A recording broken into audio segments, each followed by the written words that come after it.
It was a a small private hospital, a small private surgical hospital, orthopedic and neurosurgical hospital, which should be right in our wheelhouse. Right. Right, okay. And the surgeons, the head surgeons, were sold on the product until the radiologist came back in and told them, you don't want that. You're not going to get the image quality you want.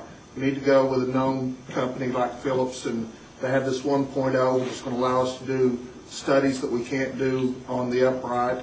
We'll be able to market it throughout the East Texas community, being able to still have an open magnet, but having other, being able to do more studies than what the upright does under the current configurations. So we'll be able to get more business throughout the community, being able to offer more services as an open, and still market it as an open. And so he convinced them eventually of that, and they were sorry for the decision.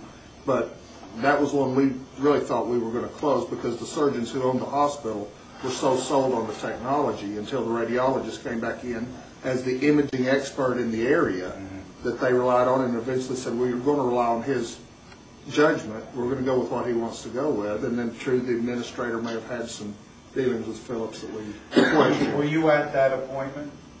Were you able to be at the appointment where the radiologist was nixing your idea? Yes. You were? Yes. We really? And we had our product specialist with us and, right. and everything else. So. And you couldn't move them to, did you, for example, would this be a situation where if the surgeons that all wanted it were on board, if you could give them that set of questions that they needed to ask the competition about the product, do you think that would be a case where they would have built the argument to the radiologist?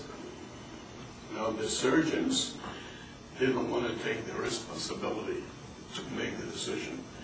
Wanted to leave it to the radiologist. Right, but I'm saying that could be a champion situation where if you now prime the surgeons with the questions they need to ask Philips about their product, at that meeting, the radiologist, there's a lot to say about creating doubt. And if you have a great way of creating doubt, that's a very good way of doing it. We did more than that. We did more than that. Yeah. We took them to Las Vegas, yeah. which they had a system being installed, the same system. Yeah. And that customer said they've been here for weeks. They can't finish the installation. This was the second system of its kind installed in the United States. We took them to the first installation in Las Vegas where the customer said we're having a lot of installation problems. You know, I think truly in that case somebody was getting paid. And that happens in deals. I mean, I won't do business that way, but I mean, there are people that flat out, they'll pay to get it in somewhere. We certainly had our... Yeah. Certainly wondered about that. Well, the radiologist was impressed with the fact that they were going to make him a beta site.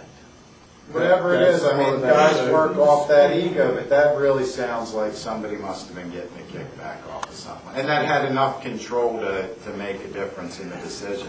But I would tend to think, for the future, I would write out a questionnaire to leave with a client who's seeing other companies.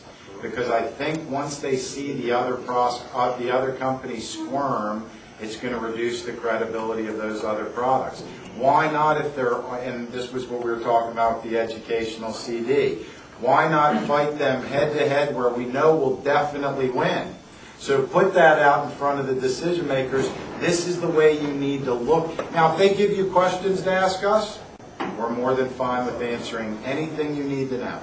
But we also have to have the knowledge to give them those questions of those other products. I think we know what the disinformation that's out there is, and Dr. Damadian certainly can answer all of them. I think that's what he'll be doing with this time tomorrow as well. Well, the disinformation is one thing, and we've addressed that, but talking about bringing that doubt about their product, the only way we can do that is if we have information about their products. And I think we struggle to have some of that sometimes. Really, I can get you that pretty quick because I'm going to be seeing other reps in the coming weeks. So I can certainly, right, which I'll do, and I'll certainly pass that on to everybody. And I'm going to take those interviews as well, so we'll have them and be able to listen to them. But there are certain cases where, look, there's favoritism, there's nepotism, there's people getting paid off. There's a lot of reasons why some deals aren't going to close. I like to focus at the 1 and 3 I'm going to hit. that I'm really going to work perfectly. That's the one I'm going to focus my time on. I'm going to give them every energy. They want to see me, I'm going to go. I'm not going to let them have any meetings without me being there if I can at all possible make it, because I'm going to give the best argument, and I'm going to prime them against the competition. And at that point, we're not playing defense anymore.